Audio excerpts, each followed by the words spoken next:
Well, here you could, this has got everything in it. What I gave you in the mail, you don't need. Give them a copy. You'll have duplicates of everything. Thank you. All right, we'll go ahead and call the meeting to order. Roll call. Belt. Bergen. Here. Clark. Here. Eads. Here. Gates. Here. McCroffin. Here.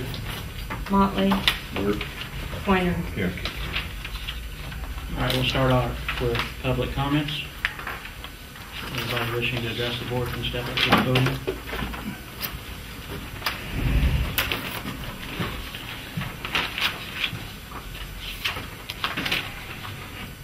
Most of this will be in reference to the last meeting's statement at the end of the meeting.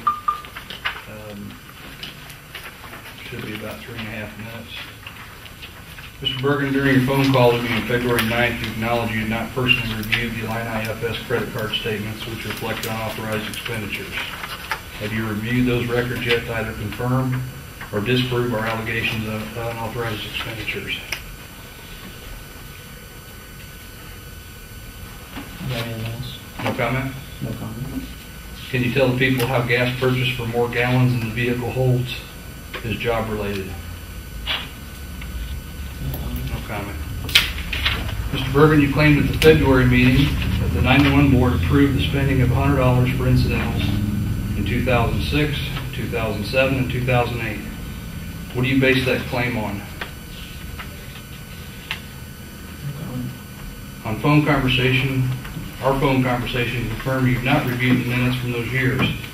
All the minutes provided under our Freedom of Information request reflect no mention of what you claim.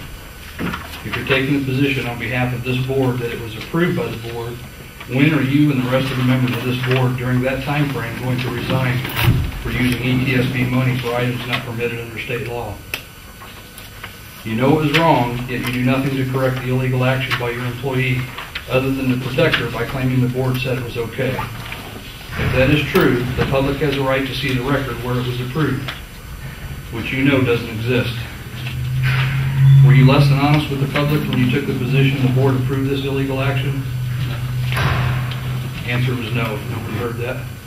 Appreciate the answer. Mr. Bergen, you claimed at the last meeting you did not get receipts from the recipients of gift cards. Why would you get a receipt from the recipient of a gift?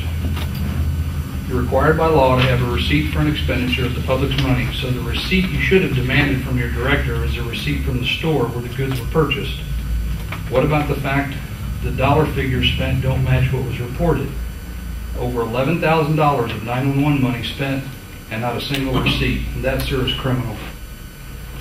Mr. Bergen, you claim the Christmas gifts are, or whatever you try to call it, were fully authorized each time.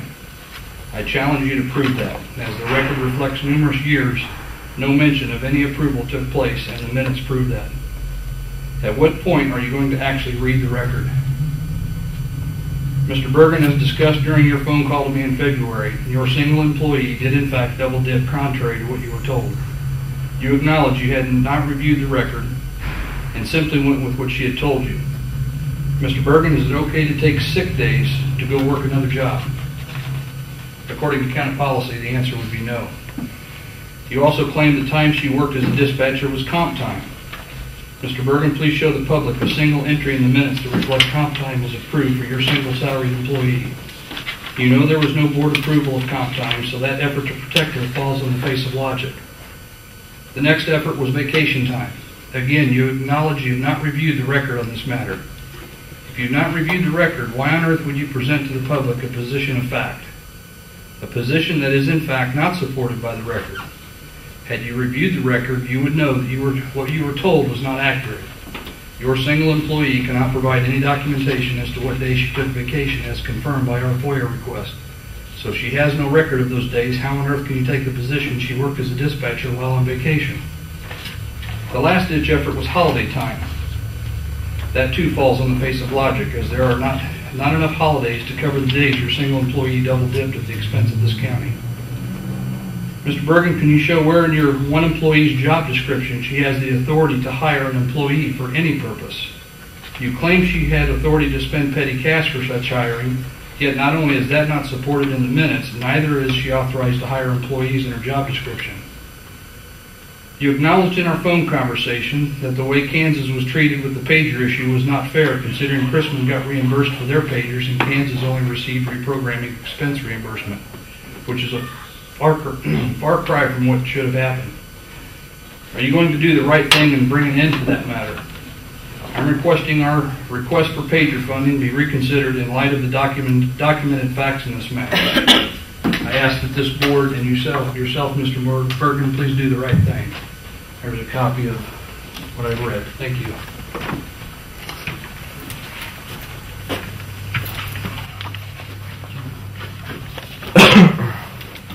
You have to bear with me. I didn't have time to type up the statement.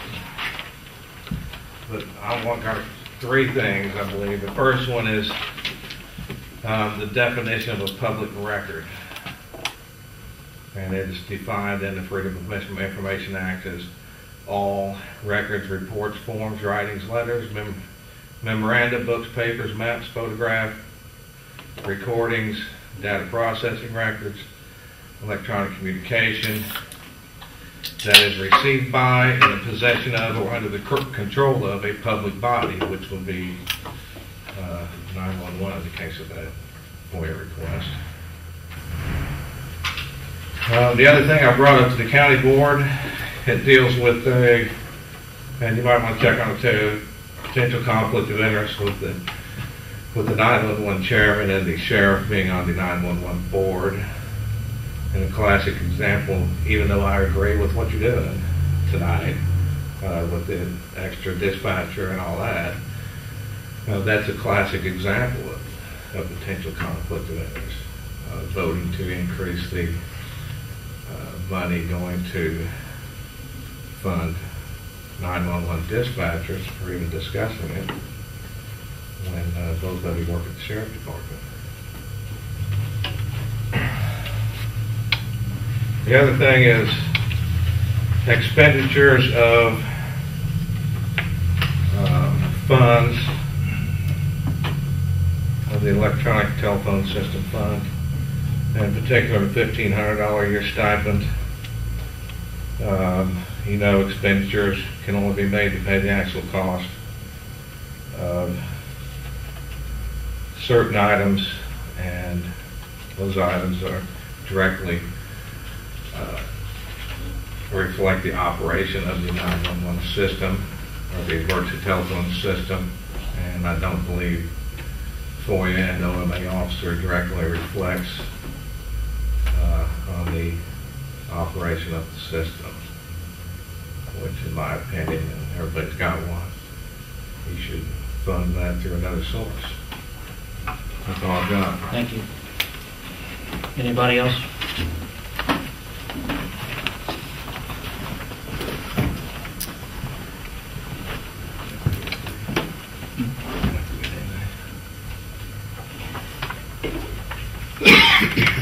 For several years now, in different public bodies, county boards, other meetings, I have asked that the problem of 911 improper use calls be addressed. And I was told to get names and addresses and bring them to the director, and she would take care of that. So for several meetings, I brought in stacks of paper. Not all of them had viable addresses, but they all had viable numbers. To the best of my knowledge, nothing's been done. I asked that something be put in the paper asking people not to use 911 unless it's for an emergency. Those calls interfere with emergency traffic and other emergency calls. Children playing with their cell phones, old cell phones, and calling 911 is becoming as big, if not a bigger problem than the improper use calls. Again, I'm asking for something to be put in the newspaper, asking parents, grandparents, whoever, if they're going to let the children play with old cell phones, please take the battery out so they can't call 911. I don't know how many years I've asked for this to be done. So, at this point, I don't know what to do. If it gets it done, I'm not too proud to get on my knees and beg you for this before somebody pays a terrible price for it. Thank you.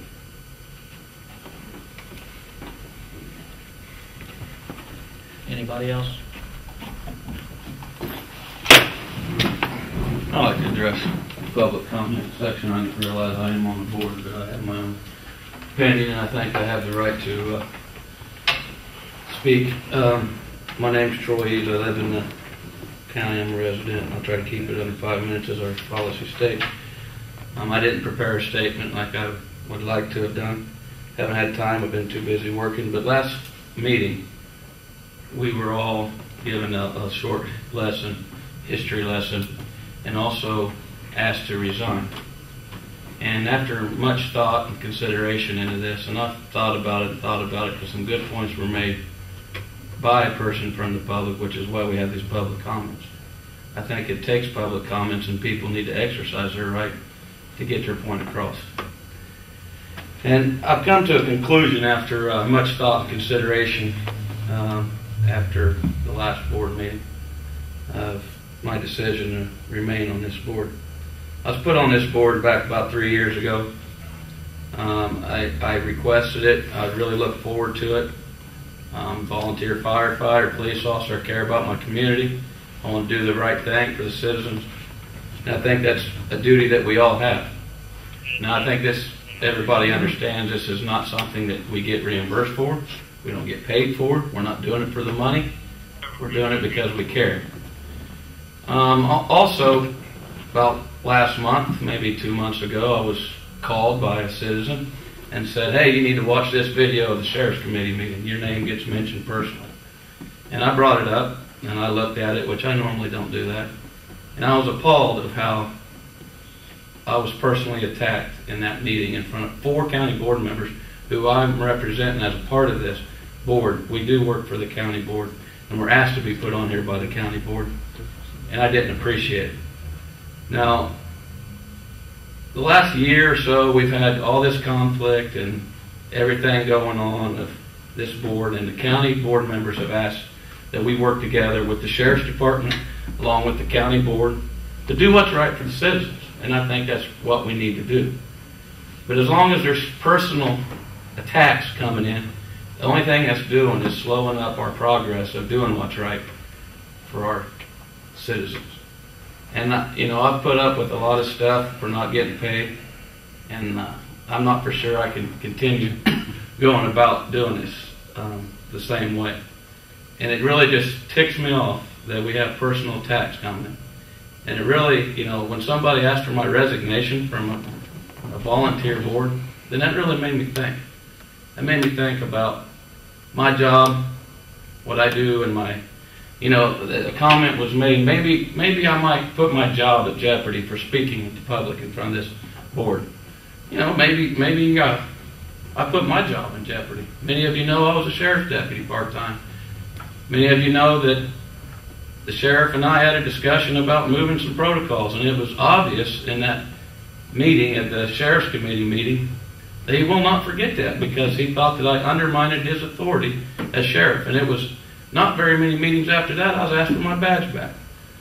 Now, I've not known of anything that I've done wrong while wearing a uniform. I'm very happy to wear a uniform for the citizens of this county. I was willing to give my life on the line for $9.64 an hour for these citizens of this county.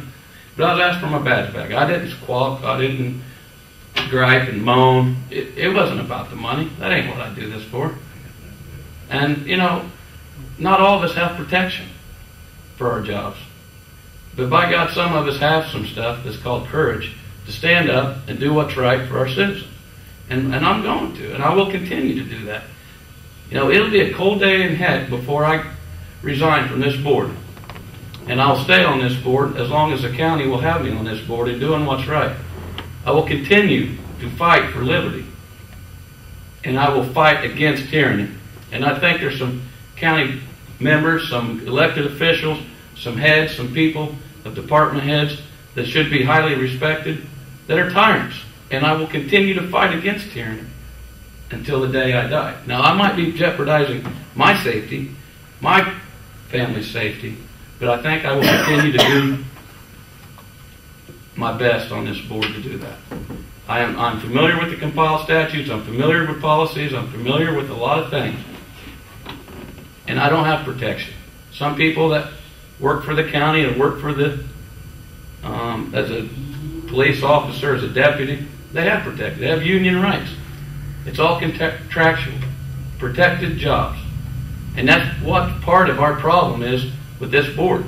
And until we can come together and get everybody in this county to come up with a joint dispatching or something, I have no problem whatsoever paying for dispatching out of our funds. But it seems like that we can't get that. I guess my time's up, and we'll continue to fight for that. Thank you. Anybody else? Public comment. Okay, we'll move on to item number 4 on the agenda. Present the minutes from the February 6th meeting. I'd entertain a motion. I would move to approve the minutes. Merle makes a motion. I'll second. Jeff seconds. Roll call. Belt. Bergen. Yes. Clark. Yes. Eads. Yes. Gates. Yes. McLaughlin.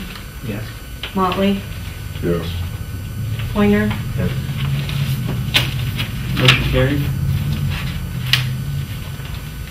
Item number 5, motion to approve the March 31st report from the Edgar County Treasurer.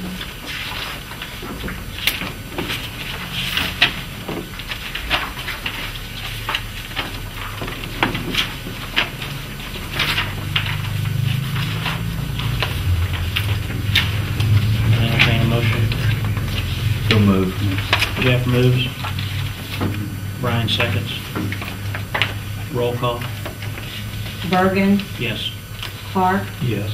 Eads. Yes. Gates. Yes. McLaughlin. Motley. Yes. Pointer. Yes. And Belt is.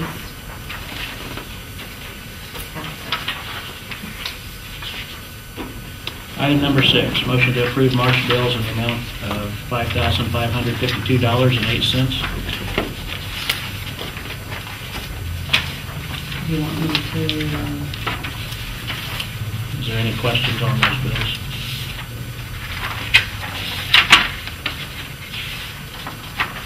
Anything about it, anything she knows? yeah, does anyone have a question on them?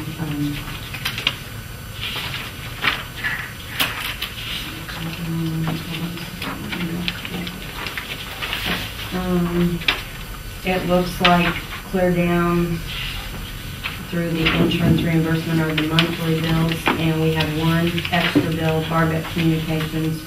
We had a repair bill on position 1 at the console for $373. If I have any questions, I'll be glad to.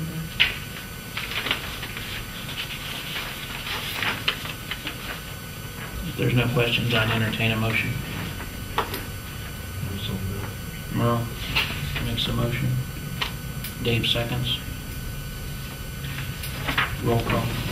Clark, Yes. Eads, Yes. Gates, Yes. McLaughlin, Yes. Motley, Yes. Pointer, Yes. Belt, and Berger. Yes. Motion carried.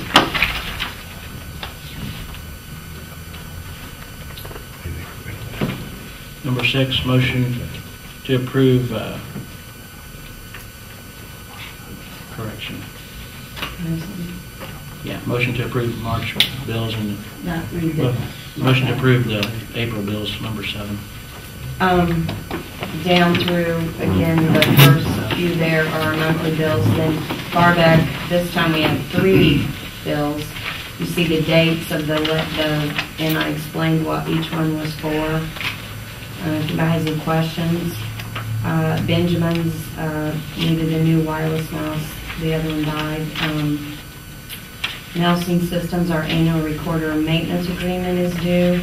And this was postage from January and February. I have it itemized out there. Was there any type of warranty that came with that console when we spent all that money? I I mean, is this, Yeah. some of this stuff fall on No, that?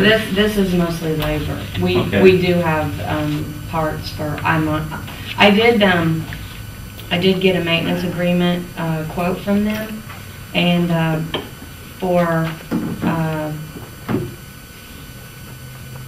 8 to 5, Monday through Friday, would be about $3,600 a year, and it's about $300 a month, and 24/7 is $600 a month. So we are still way under what we've spent. So I did do that so we could give a comparison, because I felt the same way, Troy. I thought we were seeing a lot of this. I didn't know if any of that was Almost warranty related or not. almost all of it is labor stuff, just glitches and things that, Copies of those bills if you need to see them. oh, sure. We have Yeah. copies of the invoices if you want to see them. No, that's all right. I mean, I appreciate it, but no, I understand.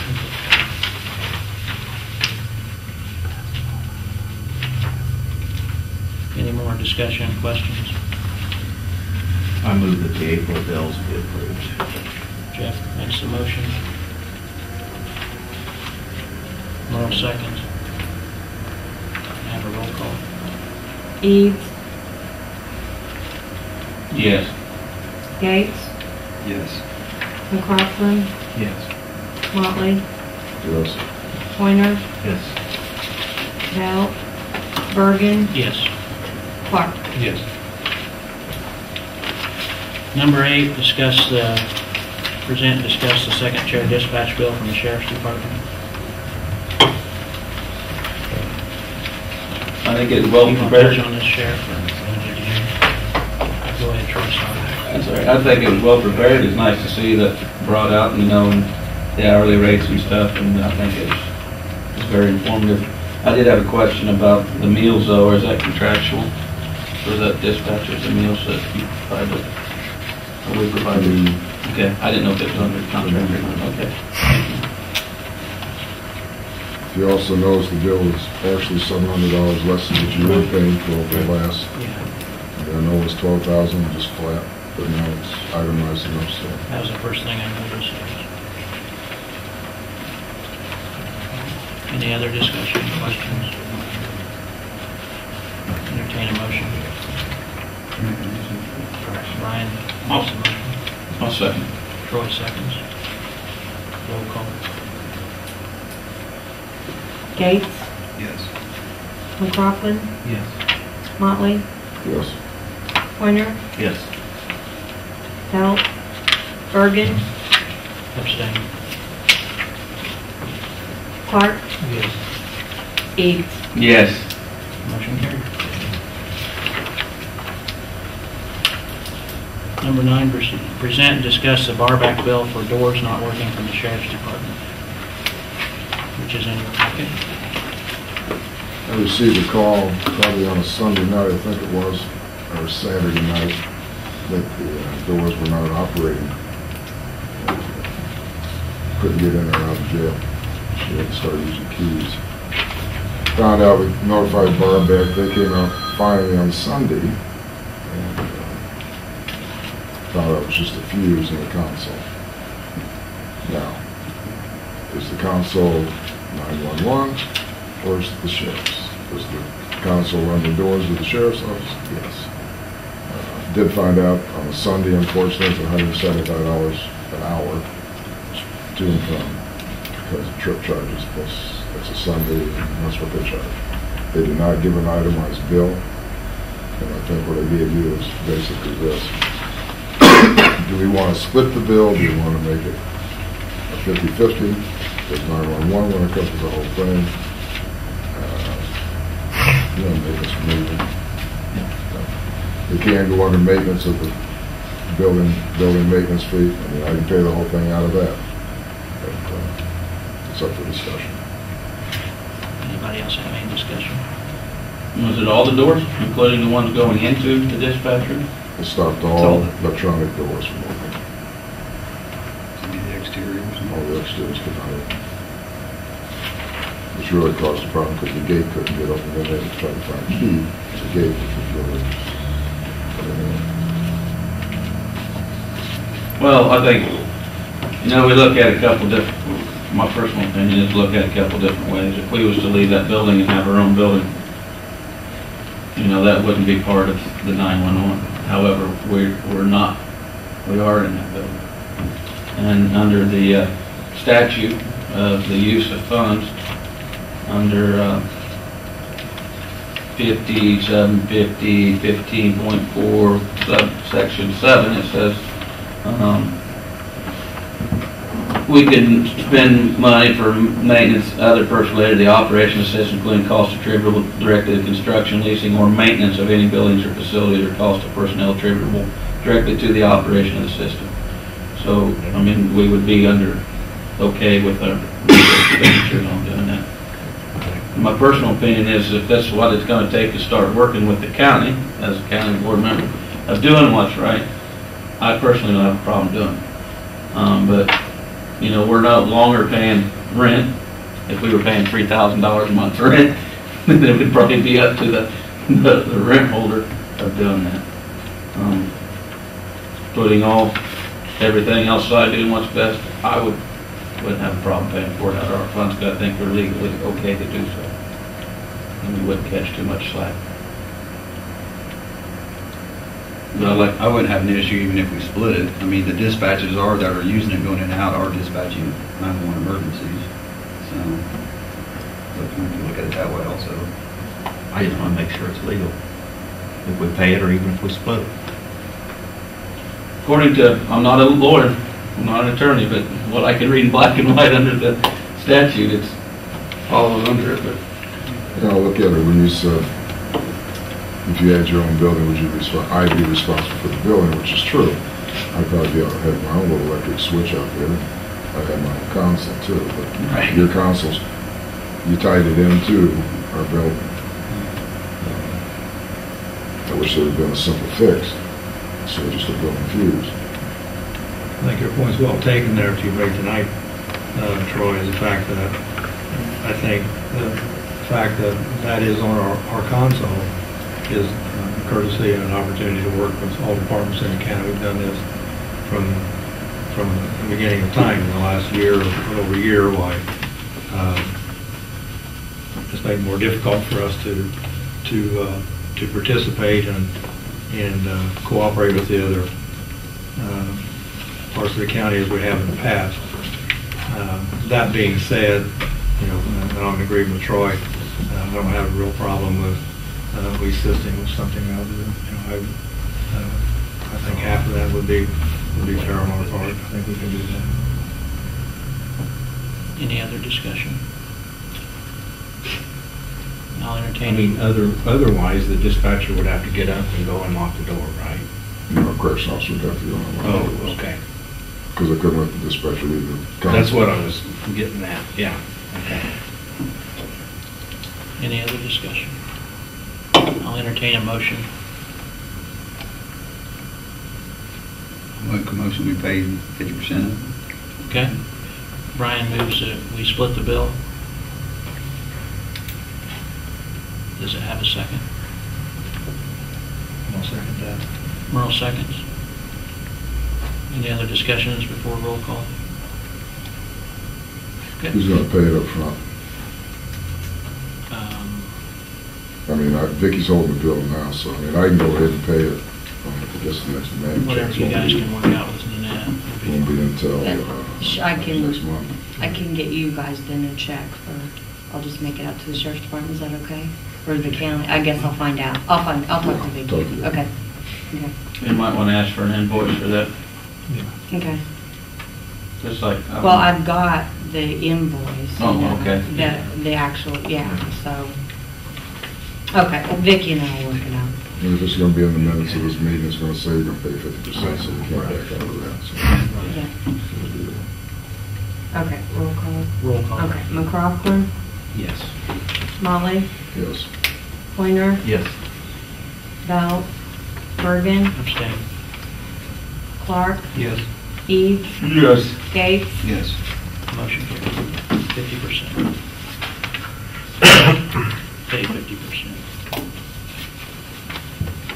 Okay, item number 10 is the sheriff again. Presentation and discussion for EMD training? You know, we were down 2 dispatchers, telecommunicators, I don't know what they did. Dan, I just pulled Danny up out since he's already been trained, and he's now full-time. Technically, I really can't hire another one until Phil retires, because we'd be over hiring. Since I did have a half of a person, I think I'm gonna have to go ahead and hire now, get that person trained before he walks out the door. Applications have to be in by the end of April. Start interviewing probably within a couple of weeks after that to go through them, take the top 5. In the middle of May.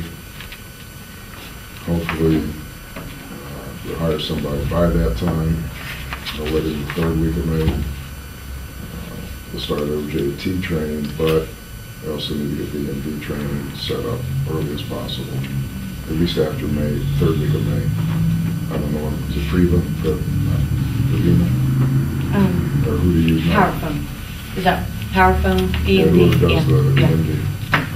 I'll get online and see what we can find and get with him then. Because that would help, by the time Phil leaves, we'll be up to running back where we were. You also mentioned you were going to see about part-time, bringing some more part-timers on and training them. If I look at the people who apply and see what we got, and some good ones are in there, it would help. What's that training consist of? Do you have to go off-site somewhere for a couple days or a week? The PowerPhone is 3 full days. The EMD certification Okay, so. is 3 8-hour days. And where do they usually do that? Wherever whoever is hosting. Oh, okay, so they move it around, okay.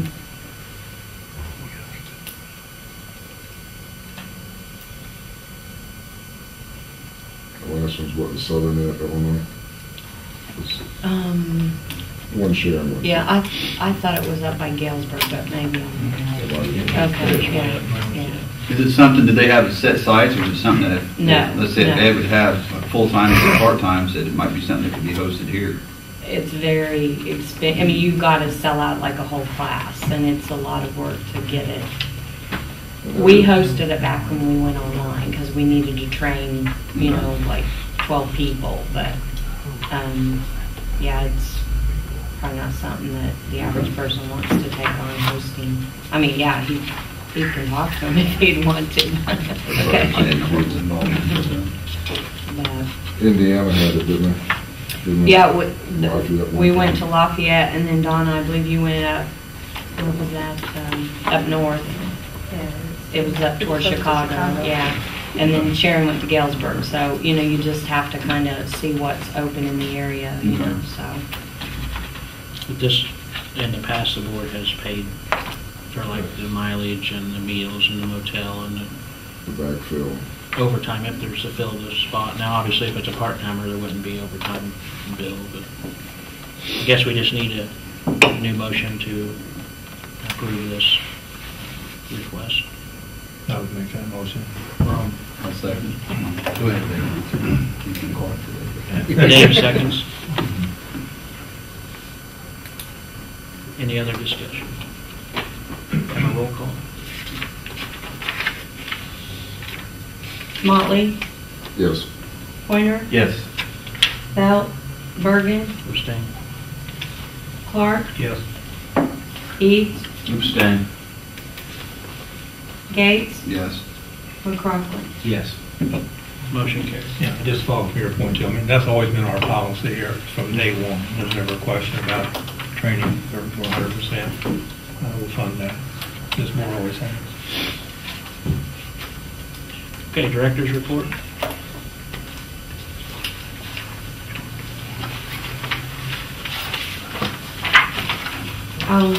I spoke with the Commerce Commission regarding an issue that was raised at the last meeting. The question was raised where the liability You're fine. would fall if the department manning the call box got a medical call and something were to go wrong. The commission feels that the Emergency Telephone System Act Section 750/15.1 covers this. They said that it states that any public safety agency is exempted from civil liability as long as there is no willful or wanton misconduct. The Act also states that exemptions from civil liability for emergency instructions is as provided in the Good Samaritan Act. And I have given you all a copy of a couple sections of the Good Samaritan Act that could apply to this. So they feel that there's no problem that these departments are not liable if they're making a good effort to help these people. And I also gave you a copy of the letter from Dwayne Fiddler. I recently attended a meeting where the date to switch to Narrowband was set for May 9th, 2012. And Dwayne sent this letter out explaining this. We are ready on our end. There just will be some programming changes done by Barback at the actual time of the switchover. So I've heard nothing since that meeting, so I assume things are on schedule. Barback's pretty much the ones in charge of this because they're the ones that have to do most of the work for most of the departments. So, somebody have any other questions? Do you know, is the county, the rest of the fire departments and ambulance services, are they going to be ready at that time? I was asking the sheriff. He and I were at that same meeting, and Dwayne indicated to us that he was sending the letter out and would let us all know if he received some negative feedback, and I've not heard anything from Dwayne since that meeting, so right. I don't know. And another thing, on the one you talked about, the Good Samaritan Act, I wasn't at the last meeting, Dave wasn't either, where we actually had a fire going on at the time. Before I talked to Ned, I looked into some stuff. I pulled up Marion County's, their 911 board system. If they receive calls, they have a booklet that they put out with their phones, which you said with the company, what's the name of the company we have? PowerPhone. We can't do that unless we get into the same training. And I looked, there's a place called ThinkSafe that if somebody's interested in it, if places, I'm thinking about maybe ordering one and putting with ours, just so we have the thing there, as long as it's comparable with the PowerPhone, and it keeps us up to date. PowerPhone will actually go to court with you if you, are sued, if you follow their protocols as you were trained. And I was explaining to Brian that, if the people, all of the first responders or firemen had not gone through that class, PowerPhone would not back you up. So I would definitely not want to give PowerPhone's book to just anyone that had not been trained on their program. So, yeah, I don't know what this book's from, who puts it out, if they stand by it, or, I think it's ThinkSafe. It's a color-coded first aid emergency CPR handbook. It covers over 30 major emergencies. It might be something that people want to look into, maybe have them with their system or something, with their phones. That way they may have a guidebook there or something. The only thing is we'd have to, CPR changes every couple of years on what they want you to do, so that'd be an update or something. Yeah. That's just some stuff I heard about. I missed a meeting, say I was in Arizona emergency, and I'd heard, and that's before, you guys got this coverage, so. Any other questions or discussion? The PowerPhone does that already, if I'm not mistaken. PowerPhone does that already, does it not? Stuff that Brian talked about. They only do it though for the people who train under them. Right, yeah, and that's what I was saying. In order for their book to be given to the people that man the call boxes, every person would have to go through the training. Yeah, they was talking about for like the call boxes when the system's down, everybody going out. I don't think you were here either. Yeah, that's I right, you wasn't weren't here here either. either. So They're talking about for when we man the call boxes, so we all have kind of something to follow. right. Makes sense. Kirk brought up about the liability issue. His trustees, I believe you said, had questioned where the liability fell if his firemen were manning the call box and a medical call went bad. And that's where the Commerce Commission told me they feel like the Good Samaritan Act, comes into play there.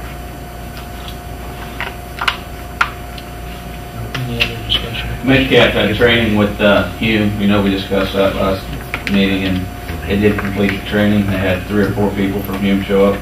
Metcalf's got a pretty good system. They got it figured out pretty good. They have their fire department's real close to that call box, so they have some stuff set up in there that was pretty nice and cush job, so they don't have to sit out there, pickup truck. You know, they can sit inside the station and still man the call box. They did have a real excellent job with manning that call I'm box. trying to get you guys an extra key too. Okay, that'd be great. I wasn't able to attend the training, but I have met with the assistant chief, I think, and we're going to try to get together sometime when we both have time to do that personally.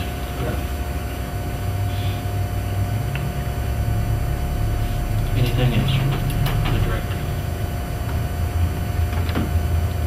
Number 12, anybody have any other business pertinent to ETSB? Two things. Okay. First one goes back to Mr. Kraft's concerns about myself being on the 911 board as sheriff.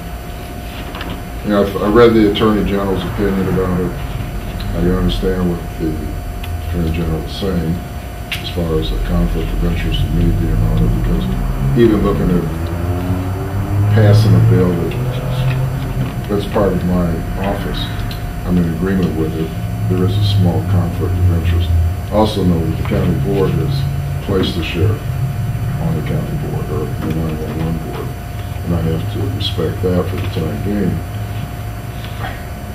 I'm in a quandary, I think, that until the county board says differently, I'll probably stay on the board too, but I also think I probably shouldn't be on the 911 board for the reasons I've doing, that you're paying for the system over there that I control, sort of control the 911 part, the dispatchers. So I do see a small conflict of interest there. But again, that's going to be between me and the county board, I guess. Almost. I see a small conflict of interest probably with all of us. That's Well, the thing. they're not real, but they don't supervise the dispatchers. Right. They don't, Right. It's not in the jail. I mean, I'm asking you to pay bills that, Right. Pay your employees. and then I'd even step it further that D works for me, even though he's the chairman. And I know we can probably not work, that I would oversee him in this particular thing, but it could come down to something I may not like, and I might chastise him or call him in the office and say, hey, why did you do it that way? There is a conflict, I think. So again, I will probably talk to the county board about how they want to pursue this for the sheriff's office anyway. The other thing, this is National Telecommunicators Week. If you did not know, and I did put an article in the paper about it. So if you do see the dispatchers, please thank them for what they do, because they are the first line of defense for us before anybody else, first responder. I'm done. Thank you. All of us will be up for appointment in November. So, But County we're permanent seats though. well, true. You and True. me. Right, yes. All right, it's a Right. permanent seat. Right. Other counties? Do you I know? don't know what I have not even looked into. Maybe there should be 2 county board members instead of the sheriff. So I can understand the fire department and even the ambulance service. I mean, they're not directly involved in the operation of 911 in the office anyway. So this is something like that. I think every county might be different though, because of, the dispatchers report to the sheriff, and this county is kind of different on that. Some counties, they have set aside, 911. Well, Douglas County is separate totally from the sheriff. Right. They run their own. And if we explore the joint dispatching thing, that could not even be an issue on down the line if joint Right. dispatching is agreed to. Thank you. Anybody else? Okay, the next meeting will be June 11th, 4:30 p.m., right here at this location. I'll entertain a motion to adjourn. Merle, Jeff seconds. Roll call.